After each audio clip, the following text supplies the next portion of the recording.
കേരളം നേരിടുന്ന പല വെല്ലുവിളികളെക്കുറിച്ച് മുമ്പ് ഞാൻ എൻ്റെ ബ്ലോഗുകളിൽ എഴുതിയിട്ടുണ്ട്.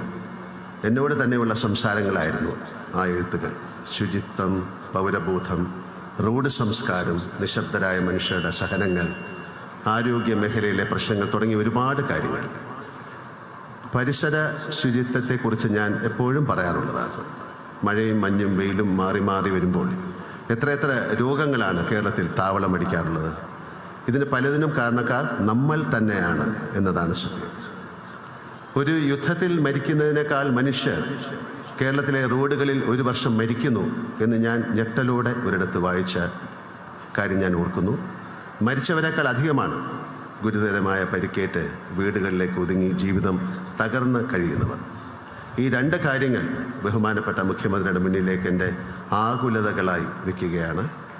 ആളെ കൊല്ലുന്ന റോഡുകളിൽ നിന്നും നാടിനെ നശിപ്പിക്കുന്ന മാലിന്യങ്ങളിൽ നിന്നും കേരളത്തെ രക്ഷിക്കാൻ നമുക്ക് സാധിച്ചാൽ അത് വലിയ ഒരു ചുവടുവെപ്പായിരിക്കും. മറ്റൊന്ന് മയക്കുമരുന്നാണ്. Narcotics is a dirty business എന്ന് എൻ്റെ ഒരു കഥാപാത്രം പറയുന്നുണ്ട്. കേരളത്തിലിപ്പോൾ മയക്കുമരുന്ന് ഒഴുകുകയാണ്. നമ്മുടെ കുഞ്ഞുങ്ങളുടെ സ്കൂൾ കവാടത്തിൽ വരെ മയക്കുമരുന്ന് എന്ന വിപത്ത് ഇന്ന് എത്തിയിരിക്കുന്നു. ഉരുക്കുമുഷ്ടിയും ദൃഢനിശ്ചയവുമായി സർക്കാർ മുന്നിൽ നിന്നാൽ മയക്കുമരുന്ന് എന്ന വിപത്തിനെ നമുക്ക് തുടച്ചു നീക്കാൻ സാധിക്കും. അതിനുള്ള കരുത്ത് ഈ ഗവൺമെൻറ്റിനുണ്ട് എന്നാണ് ഞാൻ വിശ്വസിക്കുന്നത്. എല്ലാ രാഷ്ട്രീയ പാർട്ടിയിൽ ഉള്ളവരുമായും സൗഹൃദം നിലനിർത്തുന്ന ആളാണ് ഞാൻ. കക്ഷി രാഷ്ട്രീയമല്ല, രാഷ്ട്രബോധമാണ് എന്നെ എപ്പോഴും നയിച്ചിട്ടുള്ളത്. തിരഞ്ഞെടുക്കപ്പെട്ട സർക്കാർ എല്ലാ ജനങ്ങളുടേതുമാണ്. സർക്കാരിനും മുഖ്യമന്ത്രിക്കും മാത്രമായി ഇവിടെ വിപ്ലവങ്ങൾ കൊണ്ടുവരാൻ സാധിക്കില്ല എന്നും എനിക്കറിയാം.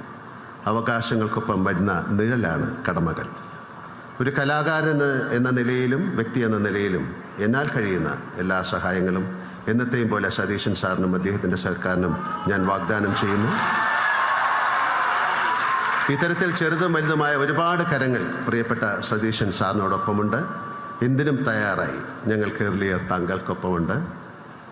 ധീരമായി ഞങ്ങളെ മുന്നിൽ നിന്ന് നയിക്കുക.